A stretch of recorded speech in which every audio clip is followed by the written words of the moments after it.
I am Karunakaran. KEAM exam കഴിഞ്ഞു.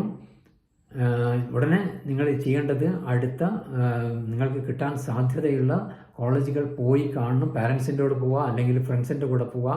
എന്നിട്ട് കണ്ടിട്ട് മനസ്സിലാക്കണം. വീഴ്ച പറ്റരുത്. 4 കൊല്ലം പഠിക്കേണ്ട കോളേജാണ്. സോ അക്കടി പറ്റരുത്. കഴിഞ്ഞ പ്രാവശ്യം പറ്റിയ ഒരു അബദ്ധം ഞാൻ one more example I can show you. Malappuram കോട്ടക്കരയുള്ള ഒരു മിടുക്കി സാഫ എന്ന വിദ്യാർത്ഥി, നല്ല റാങ്കുള്ള മിടുക്കി, ഓപ്ഷൻ കൊടുത്തത് കണ്ടോളൂ. First college of engineering Trivandrum, 2ാം സ്ഥാനത്ത് കൊടുത്തത് TKM ഇൻസ്റ്റിറ്റ്യൂട്ട് ഓഫ് ടെക്നോളജി, 3ാം സ്ഥാനത്ത് GEC തൃശ്ശൂർ. അങ്ങനെ പോകുന്നു. ഇല്ലേ, മോഡൽ എഞ്ചിനീയറിംഗ് കോളേജ് തൃക്കാക്കര പുറകിലേക്ക് ആക്കിയത് നമ്മൾ അത് ഫീസ് കൂടുതലായത് കൊണ്ടാണ് മാറ്റിയത്. ബാട്ടൺ ഹിൽ കൊടുക്കാതിരുന്നത് അവിടെ കമ്പ്യൂട്ടർ സയൻസ് ഇല്ലാതിരുന്നത് കൊണ്ടാണ്. എന്തായാലും സാഫയുടെ ഓപ്ഷൻ പ്രയോറിറ്റി ഒറ്റ നോട്ടത്തിൽ നിങ്ങൾ ഇഷ്ടപ്പെടും. പക്ഷേ ഫസ്റ്റ് അലോട്ട്മെൻറ്റ് വന്ന സമയത്ത് കിട്ടിയത് TKM ഇൻസ്റ്റിറ്റ്യൂട്ട് ഓഫ് ടെക്നോളജി. നിങ്ങളും ഓൾമോസ്റ്റ് റെഡിയാണെന്ന് കരുതും. പക്ഷേ അങ്ങനെ ആയിരുന്നില്ല. അവിടെ ചെന്നപ്പോഴാണ് ഈ മിടുക്കിക്ക് ഒരു കാര്യം മനസ്സിലായത്, ഇത് ടോപ്പ് റാങ്കിങ്ങിലുള്ള TKM അല്ല. ഓർക്കുക, TKM മാനേജ്മെൻറ്റിന് 2 എഞ്ചിനീയറിംഗ് കോളേജ്. ഒന്ന് TKM engineering college, college of engineering, അതാണ് ടോപ്പ് എഞ്ചിനീയറിംഗ് കോളേജ്. രണ്ടാമത്തേത് TKM ഇൻസ്റ്റിറ്റ്യൂട്ട് ഓഫ് ടെക്നോളജി, കൊല്ലം. 2 കൊല്ലത്താണ്. ഇതൊരു ആവറേജ് കോളേജാണ് institute of technology. First allotment വന്നപ്പോൾ കിട്ടിയ TKM ഇൻസ്റ്റിറ്റ്യൂട്ടിന് താഴെയുള്ള ഓപ്ഷനുകളെല്ലാം പോയി.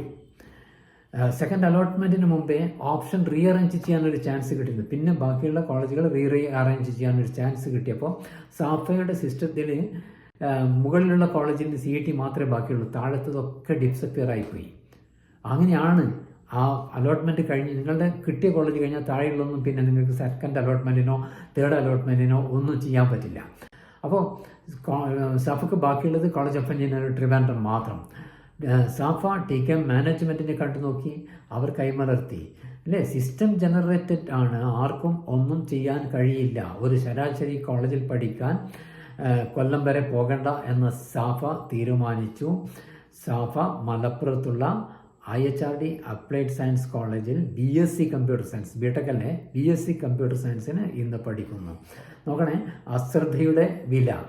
ജീവിതം വഴിമാറിപ്പോയി. ഇത്തരം അബദ്ധം പറ്റാതിരിക്കാൻ നന്നായി ഹോംവർക്ക് ചെയ്യുക ഇനിയുള്ള ദിവസങ്ങളിൽ.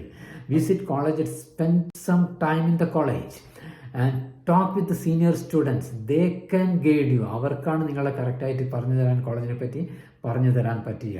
നിങ്ങൾ അവിടുത്തെ ടീച്ചേഴ്സിനെയോ കോളേജിൽ ഓഫീസ് സ്റ്റാഫിനെയോ കണ്ടപ്പോൾ ഇതാണ് കേരളത്തിലെ, ഏത് കോളേജിൽ പോയാലും അവർ പറയും ഇതാണ് കേരളത്തിലെ നമ്പർ 1 കോളേജ് എന്ന് പറയും.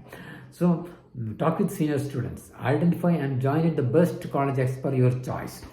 ജീവനില്ലാത്ത 4 വർഷങ്ങൾ ജീവിച്ച് തീർക്കുന്ന ഇടമാകരുത് കലാലയം. കഠിനമായ SSLC, +2, JEE, NEET എക്സാമിനേഷന് ശേഷം വിദ്യാർത്ഥികൾ കൂളായി റിലാക്സായി ആസ്വദിച്ച് പഠിച്ച് എടുക്കാൻ ആഗ്രഹിക്കുന്ന ഡിഗ്രി ആണ് എഞ്ചിനീയറിംഗ്. അങ്ങനെ ആകണം ബിടെക് പഠനം. Thank you friends, C you again.